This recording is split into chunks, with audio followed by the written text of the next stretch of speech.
Hello, everyone. We are back. So It's how do you Tales of feel about the story Vesperia. of this game, man? What? So how do you feel about the story of this game? So Area Lumen is something I Gusio's can't created. talk over. Right. Skip. I remember seeing a similar crystal back at Care Bakram. Yeah, you were pretty absorbed in that thing. The Rita radar never lets any objects of interest go Which is undetected. complete horseshit Oh, because I I've talked forgot. over If so many Gusios skits undergoes in this spirit game so conversion, fucking I won't far. be able to investigate him. Because so many Get of the with the Rita skits. radar. Don't get carried away Okay. now. So I gotta say this. God damn it. I think when I was younger, I really liked the idea of skits, right?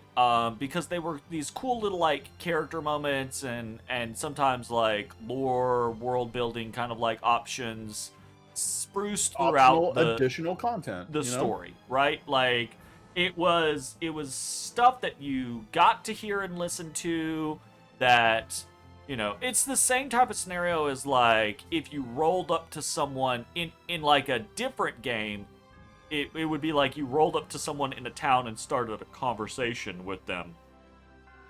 And one of your other characters in the party jumped into that conversation.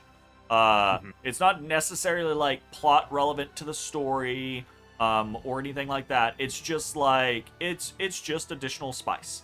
Yep.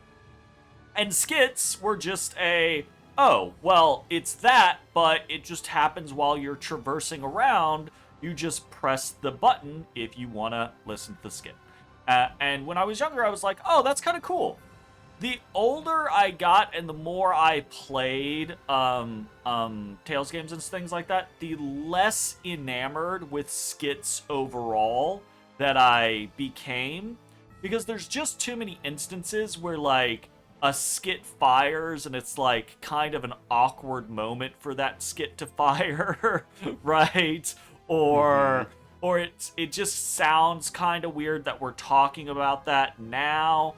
And, like, most Tales games have a tendency to, you know, they have these triggers where, oh, you passed this threshold, these skits can fire. And so it just turns into Skit City, where it's just like, oh, well, here's this skit, here's this skit, here's this skit. I hope you want to listen to skits in the middle of this dungeon for the next 20 minutes, right?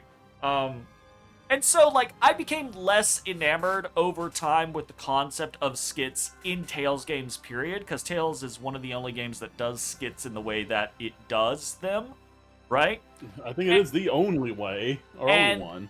And I came to realize that I just like more situations where it's like,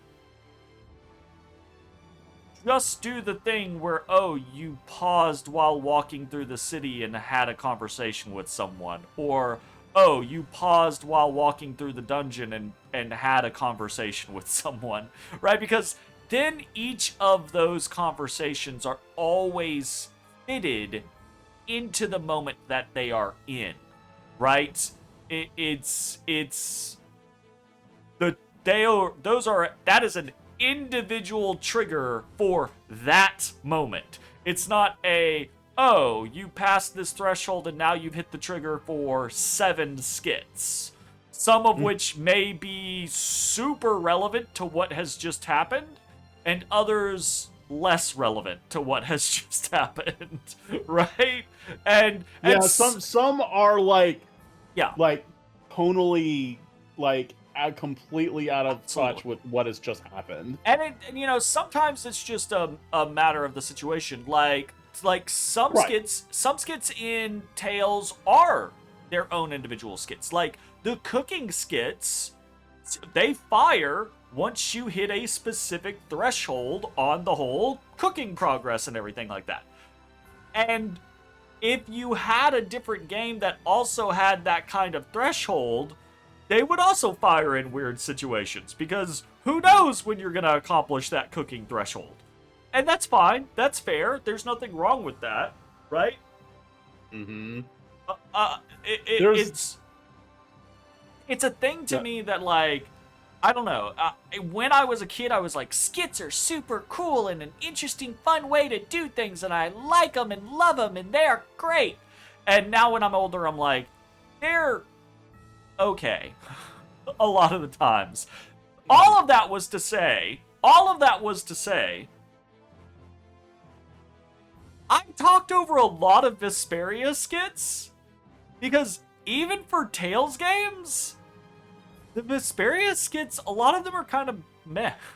And that's not just like me railing against Vesperia. There's a lot of Tales games that I'll play and a skit comes up and I'm like full locked in. What are they talking about? I'm interested. Let's hear it. Right? And then Vesperia, I've been pretty like, okay, that one's fine. Okay, that was funny. And then a whole lot of like, okay, they spoke at each other. Okay, Rita abused someone. Okay, right? Like, Raven said the old man thing that he said 323 times before that. Like, a lot of the skits have been very one-dimensional. Anyways, it's Tales of Vesperia. I didn't make it a minute and a half into the game before I took 5 minutes to explain a podcast. We're making spirits. I think. Do we just? What do you think, Jay? Do you think we just ram ourselves into Pharaoh? Into Fire Chicken? Peril.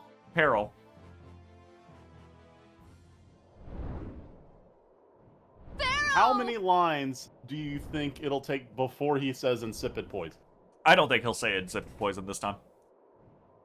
I definitely think he says the words insipid poison in this conversation. There's no way he can't resist it.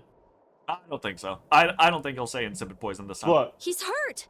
Why is he flying? Any idiot could come along and take him out. He couldn't put up a fight like this. It's probably so humans won't get his apatheia. when did he Human get greed hurt? knows no bounds. Even the sky offers no sanctuary. What happened? Did we miss something? I mean, he rammed himself into the fucking crystal at Zaudazod. Then there really isn't anywhere that's safe. Yeah, and he like damaged himself. I didn't register that. I assume he damaged himself, yeah.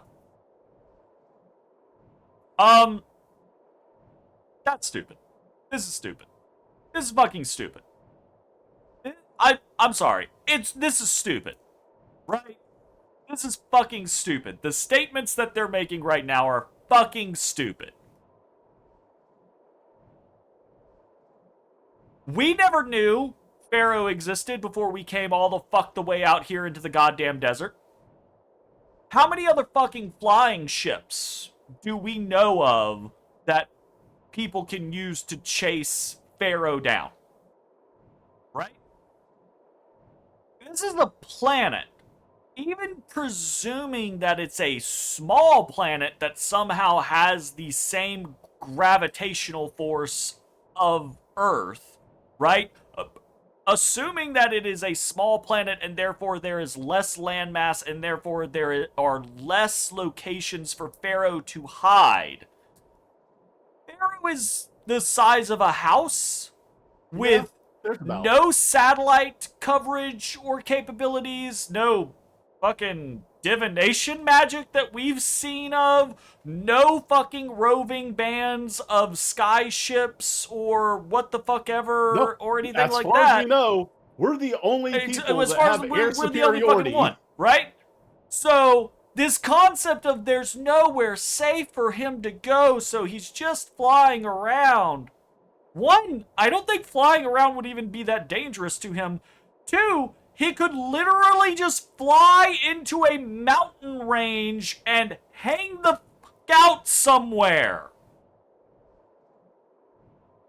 Yeah? No, yeah, you're right. It's just a stupid fucking concept. It, like, look, I think you and I both know that when it comes to storytelling in RPGs, or storytelling in video game, or storytelling, period, there is at least a level of suspension of belief, right? Sure. That is Oh, necessary absolutely, for any story to 100%. work, even if that means for 100%. like world mechanics or events as they unfold or whatever, right? And I'm saying this because I want it just to be clear. We understand that, but Vesperia has proven to go way above that. My issue Like, with Vesperia is it again, if this was the first time it was doing this, then whatever, who gives a shit, right? Like, oh, well, that's right, dumb. yeah. I move on with my life. But Vesperia has this fucking problem of literally never wanting to explain anything important, right? And then repeatedly wanting to over-explain with shitty reasoning, stupid ass dumb details. Why are we even trying to explain why Pharaoh is flying around? Like, think about it. If this was a fucking RPG from like the 16-bit era, right? Fucking wasting the text on trying to explain why Pharaoh is flying around. You ram Skyship into Pharaoh. One character says, "Hey, there's Pharaoh. Let's go get him, or talk to him, or do whatever it is we came here to do." That's it. We're done. Move on to the next scene. In Final right? Fantasy, what was it, 6? You could just end up fighting Doomgaze flying around the airship, and there's not Accidentally. a single character of dialogue. No, nothing. Not a goddamn thing. And this, they rather than explain or have characters talk to each other about relevant, important things that are going on in the fucking world around them, we get over here and they have to have a conversation of, oh, Pharaoh's flying around. He looks injured. Why is he flying around? Oh, well, it must be so that no one can come get him in his Apatheia. But who would be coming and getting him in his Apatheia? And why would he be flying around instead of just, I don't know, hiding literally anywhere? It's not like we can track his ass fucking down.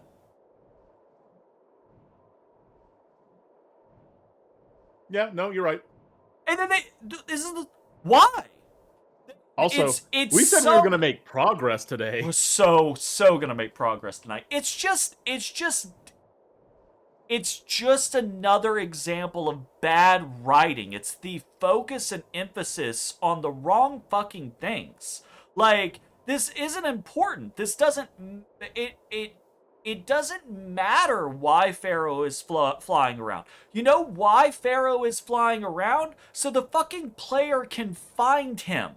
That's why Pharaoh is flying around. You wanna make a reason why Pharaoh is flying around? Those fucking little jelly bug things are flying over the cities of the desert, and Pharaoh is flying around fighting them. That's why he's flying around, right? Or he's flying around over the town in the desert to drive away the bugs because the bugs don't want to fight him or something like that, right?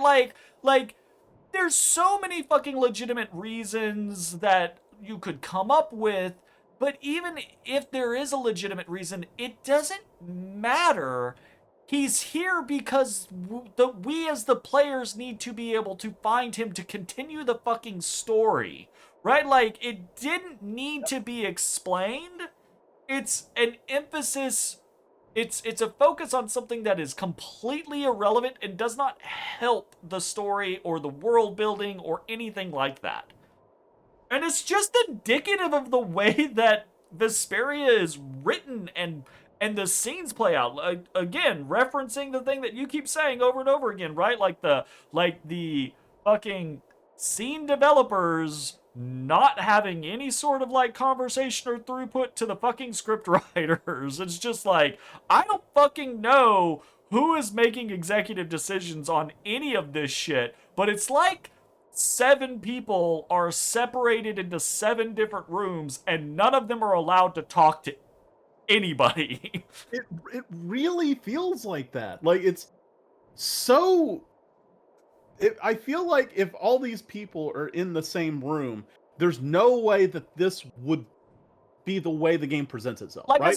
as a director, as you're reading through, like you've got like either an actual physical document with like panels drawn out and shit like that for just, you know, like comic style, like scene play or whatever that you're reviewing that's been like issued to you, or maybe the team's so fucking small that you're doing it yourself, or it's digitized and in whatever version, right? But basically, as a director, you're going through a scenario of like, these are the scenes that are playing out in this moment. These are the basic concepts of what we're trying to get across in this moment, the purpose of this scene, into the next scene, right? Like this to this to this to this to this, etc., etc. That's how you do fucking scenes. That's how you make scenes in movies, in games, in fucking books, right? Like that's how you do good scenes. And so I'm just sitting here imagining like whoever the director was reading through this, how did you not go, what the fuck is the purpose of this scene? Like, It also makes me wonder, in the credits, when we get there, Lord willing, is there gonna be a, like, credits to QA? Like, I don't fucking know, man. I don't know. is there gonna be a QA section? And if so, what the fuck were they doing? I know I'm talking mad shit about this game, and it's devolving the further we get into it. But it's because it keeps doing... It's not that it keeps doing. It is... I don't know... No. I feel like I can confidently say this, because I actually went back and watched a couple of the earlier videos. Oh, yeah? The game is getting worse. It's getting worse with the plotting. It's getting more nonsensical with the shit that it's just shoving in. And the dialogue is just... Huh? So often now. Like... I'm just going. Pharaoh! I'm just going. Hey, he's landing!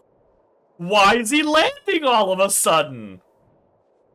It looks like he's calling us. That's why. Let's go. Okay. I mean, if I was flying around and somebody came up to me on an airship and I wanted to speak with them, I would also just, oh, he's fucked up real good. Pharaoh, come Insipid, deep breath, poison. He went back to his roost. You mean where he could have been the entire time? Where he could have been the entire time, and none of this had to exist. We literally could have just flown to his roost, because if the game tells you, hey, you've got to go talk to Pharaoh about being one of the spirits. Where are you going to go? The last place we knew Pharaoh lived. And we literally just fly here, and we find him like this. The entire prior scene did not need to exist and added nothing but stupidity to the fucking game. No, you know what we could have done? Like, someone says, hey, we need to go find Pharaoh, and, like, we already know where his roost is. We've been here before. We've had a conversation with him before. It could have been just as simple, we need to go talk to Pharaoh, and that is more than enough information for the party, the player to know where to go. Yeah, like 100%. Period. End of discussion. Like, what the fuck? I'm sorry. It was all for us. What? We don't even know what's going on yet! I mean, I can make an assumption, but... What do you mean? Pharaoh was a decoy for us at Zaude. All for you. The fate of the Wait, world. oh is shit, I set. wasn't listening. How'd she We pronounce shall it? meet our end. He said Duty Zaude. unfulfilled. Are we trying to catch a Zaude Zod in a single scene? I'm still looking for a Zaude Zod in a single scene. You give up pretty fast for someone who fought for so long. Sorry, but things aren't over yet. Zaude is lost. The Adephagos has returned. Neither humans nor we possess the power of old. What more can be done? There's Say still it. hope. There's a new power. There is? Oh, right, spirits. All you have to do is die. All you have to do is die and we'll resurrect you. And you won't be you anymore. We would like you to become a spirit, a being that can control air even Hopefully more. Ifrit won't be a dick. But to do that, we need your apatheia. You ask me to hand over my life. Yes. I mean, That you're is dying. absolutely. You're dying anyways, so yeah. Your heart alone cannot save the world. But you must have the heart to save it. Okay. I am not long for this world. Do with me as you please. That's why consent is important, guys. Enough talking, Yuri. Just walk over there and put a sword in his head. Right. Just Like, the world's in dire straits right now. Can we stop? I mean, I can't say that because I've taken 20 minutes to play through 3 minutes worth of fucking gameplay. You know what Raven's pronouns are? What if he doesn't help us when he becomes a spirit? Fuck you, I knew it. Pharaoh loves the world. It'll be fine.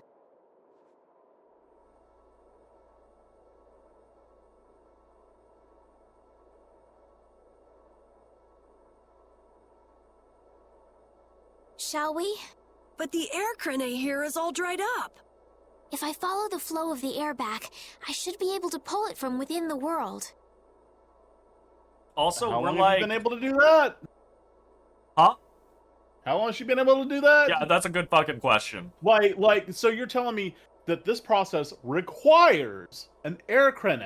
An active air crane. Yeah, an active air crane, which one no longer exists here, an active one, right? Yeah. And she's saying, it's fine, we don't need one. I can just pull it straight out of the earth, right out my Well, ass. I don't think she's just pulling it straight out of the earth from anywhere. She's going down through where the crane used to pull air from and is just gonna pull it back from there.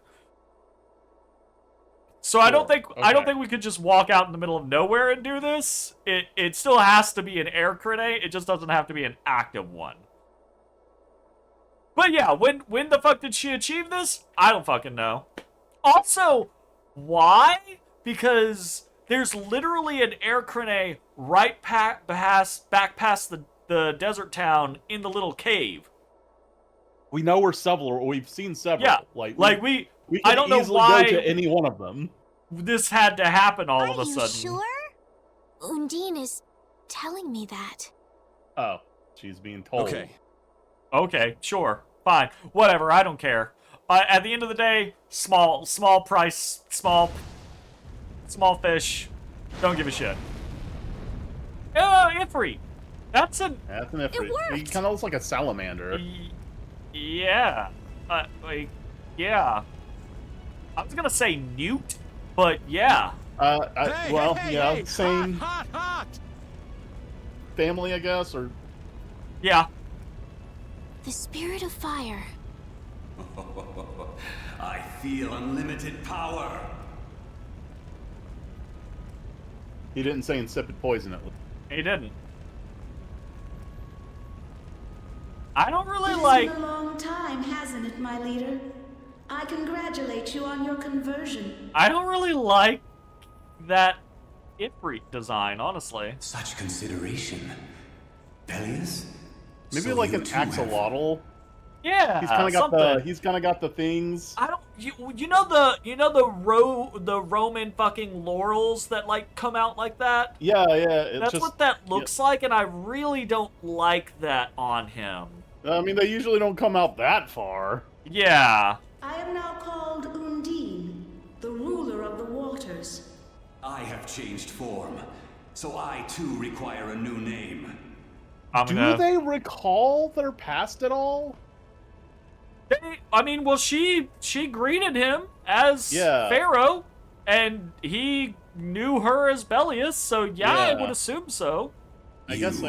Who have reincarnated me, give me a name. The fearsome fiery fireball king! You know what, Rita? I'm letting that one slide. Yeah, that one was perfectly acceptable and logical and necessary. I'm turning a blind eye to that one. Fire. The blazing one, Ifrit. Again, how cool would it have been for these names to have a reason in this world? Right? I don't know. I think that would be cool, but I also like the idea that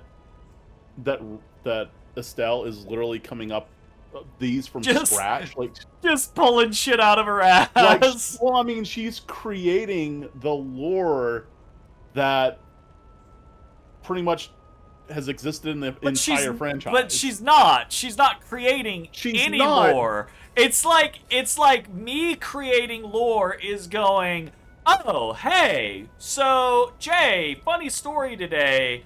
I made a new god, and I called him Fuka Buka Fuka.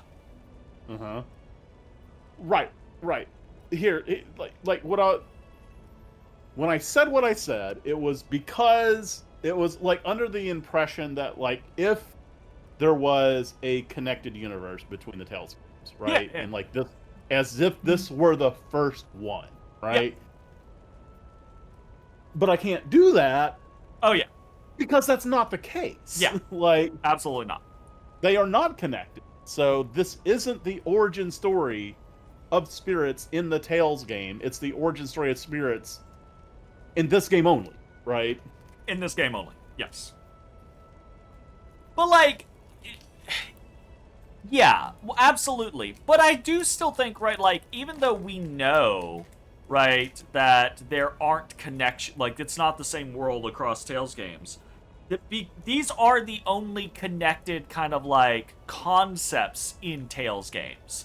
Is things like the spirits, you know, things like, you know, non-mechanical things. If you think of what amount of non-mechanical things, non-system scenarios are transferable across Tales games, it's basically just spirits, right? Like, there's nothing else that's like a standout in the Tales games that's like, yeah, most Tales games have X. Nope. Yeah. You know, from a non-mechanical standpoint. It's just spirits. And so, like, spirits, I think, are a big thing for the Tales franchise, and even if the worlds aren't connected, it would still be cool to be like, oh, it's fun lore-wise to think that, okay, I'm going to give a hypothetical example here. So this whole place is a desert now, right? If we know that it didn't used to be a desert, it was turned into a desert because the air corrupted, like the overflow of air and the you know, malfunction of the air crane basically sucked the life out of this location, right? Mm-hmm. How cool would it have been if, from a lore standpoint, we knew from, you know, talking to people in the little desert town or the time-locked desert place? It'd be even cooler if we got it from the time-locked desert place, because that place could have actually been around in the time period.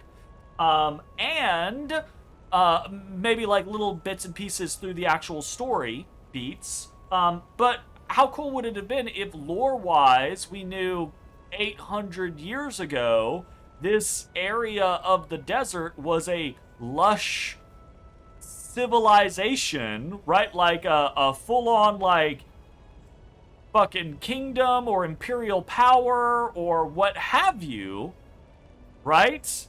And the people there were known as the Ifriti. Right?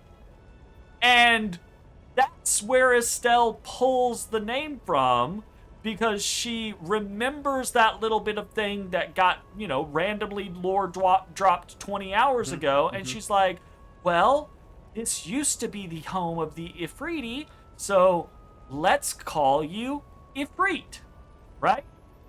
And so that would be the lore kind of concept of where the name comes from. This. But that is, while that doesn't transfer directly from, okay, not every Ifrit through all of Tales has that name for the exact same reason. What if it was like, it's transferable enough to be like, well, but maybe a lot of Ifrits are named for ancient civilizations that have perished and turned into deserts. That is the kind of like lore concept behind the Ifrit name or what have you, right?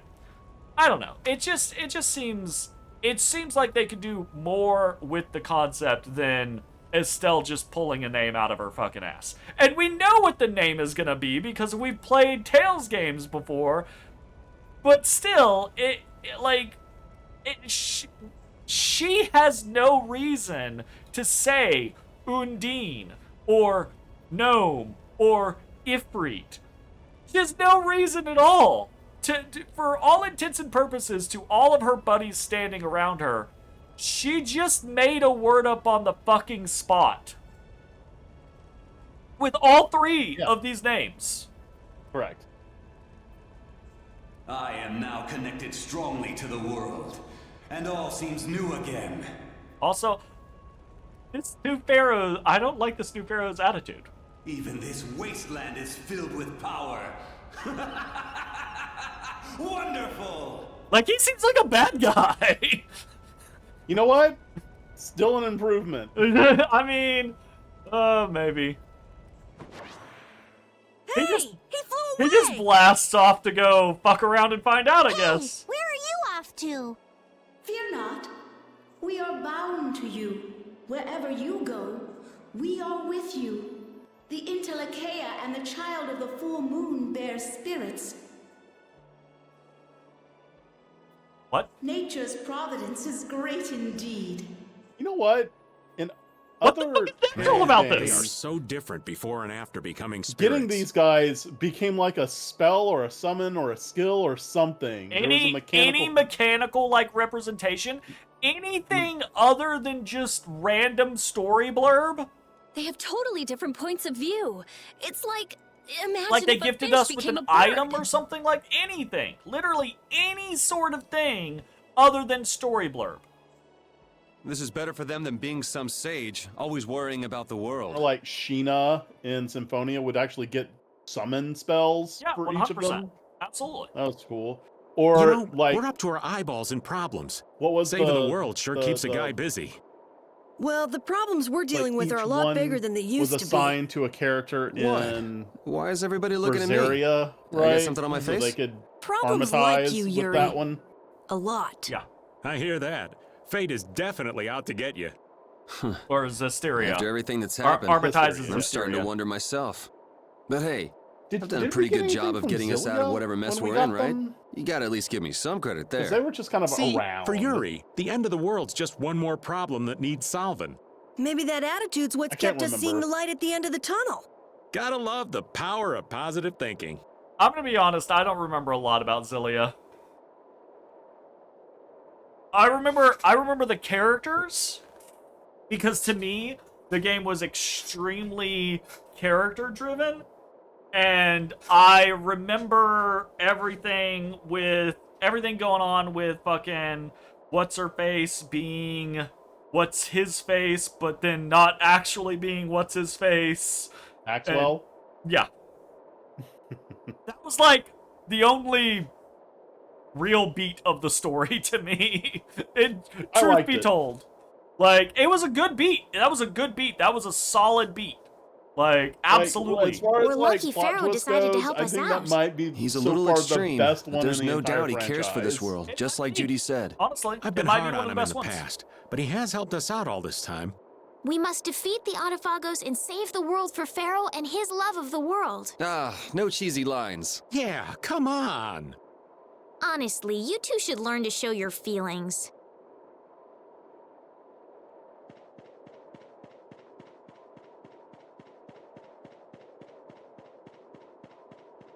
Alright, let's get the fuck out of here. We got to go get our sylph. Gotta go get our sylph. Okay, our sylph, in theory, is on this big, weird snake noodle continent. Noodle. They said do it last, so... This world is changing. What's wrong, Judith? One wrong choice could have led to far greater destruction, but instead the spirits were born. Sometimes we have to make difficult choices for change to occur. The Far spirits are greater proof of that. destruction? The Maybe world their is current assaulted form